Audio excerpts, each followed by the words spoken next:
All right, President Trump was just in Las Vegas, Nevada. It's a state that he lost to Hillary Clinton in 2016 by just over 2 percentage points. Well, we're here 50 days out from the election, and guess what? It's in play again. Very big battleground state. But mail-in voting is going to play a major role in a way that it hadn't before.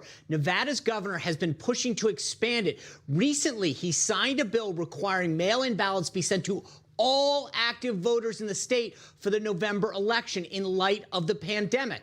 Well, how big of an impact is that going to have on Nevada? Joining us now from the Trump campaign is the Director of Strategic Communications, Marc Lotter. Marc, welcome back to the show. Thanks for having me, Sean. All right, Marc, the thing that I find is so funny is last time got within 2 points. That was a big deal, right? I mean, it's always been this elusive stuff, elusive state for a lot of Republicans. Trump comes really close, but the Democratic governor now changes the game and says, we're going to send ballots out to everybody there. We know this is a problem. Nevada had to deal with it early during their primary system where people who are dead, people had it at the wrong address, we're all getting ballots. How big of a concern is this for you guys to win that state? It's a very big concern. That's one of the reasons why we filed a lawsuit against the state of Nevada for their expansion of mail-in voting. But it's not just the mail-in voting, which is a big problem. They've also taken steps to allow ballots that are actually mailed after Election Day to be counted. And that's another area that we are fighting. Marc, hold on. You got to be kidding me. You have to say that again. So you're telling me if a ballot arrives after Election Day, it still gets counted? As long as it arrives by Friday, they will count it. Well, you could put the ballot in the box on Wednesday, and it probably will arrive on Thursday. But how do you know which one? Because they're not even checking postmarks. So what they're opening this up is for fraud and abuse, where Democrats know the number of votes they're going to need, and then go out and try to manufacture them and get them. So we're fighting that in court as well. That's insane. I mean, you could wait to pretty much see how the election goes, stuff your ballot in the mailbox, and then claim, oh, yeah, I dropped it off before. Then no one will know the difference. And the Democrats, I've been saying this for a long time, this is how they're going to win this election, or they're going to try to win it, is they're going to try to say that all these ballots that come in after Election Day have to be counted, even though they're going to lose on Election Day. Mark my word, this is where the fight is going to be after Election Day, right? I just think that that's definitely the case. What are you guys doing to protect the vote? So we've got a large team of lawyers assembled here in the campaign offices, but we're also dispatching lawyers across the states to watch for ballot fraud, make sure that we're pushing back when we see Democrat governors either illegally trying to expand the vote just through executive fiat, or if, like Nevada, they rush through these changes through their state legislature that were not thought out. But we're going to continue to fight it. But ultimately, every voter who supports President Trump has to realize the only way we're going to be able to keep the Democrats from cheating and stealing this election from the president is having such a huge margin of victory. They can't cheat and steal it away from the president. Marc, this issue of law and order that the president's been doubling down on right now, you're saw two police officers shot over the weekend, more violence in cities like Kenosha that are small suburb cities. How big of a message is this law and order going to be for you guys in these final 50 days? It's going to be absolutely critical, because I see that message resonating when I'm out traveling across the country. You see people from the inner cities, you see people from the suburbs, all saying we don't need less police, we need more police.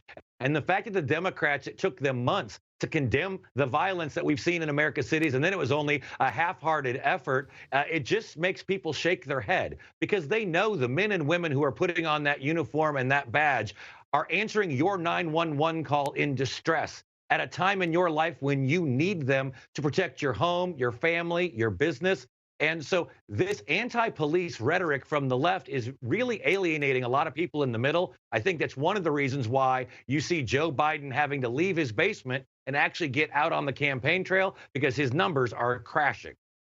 Well, Marc, he is out on the campaign trail, specifically in Florida today. And I want to bring this up because Mike Bloomberg just gave $100 million to the Biden campaign, specifically for Florida, which is really interesting. This has been a tight race in Florida many years in the past as well. How concerned are you that this gives them a lot of leverage there?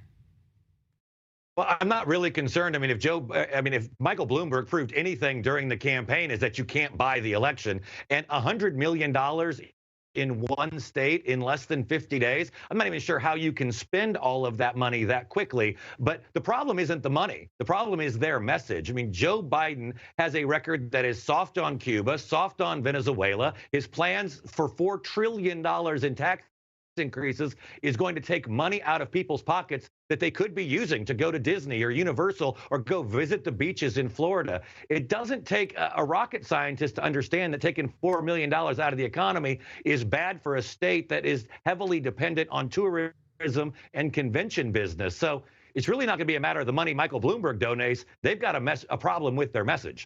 You know, one of the concerns for the Democrats has also been that Biden has had a lackluster approach to courting the Latino vote. That's who he's speaking with today in Florida. Are you concerned that now he's kind of woken up and realized this is an issue?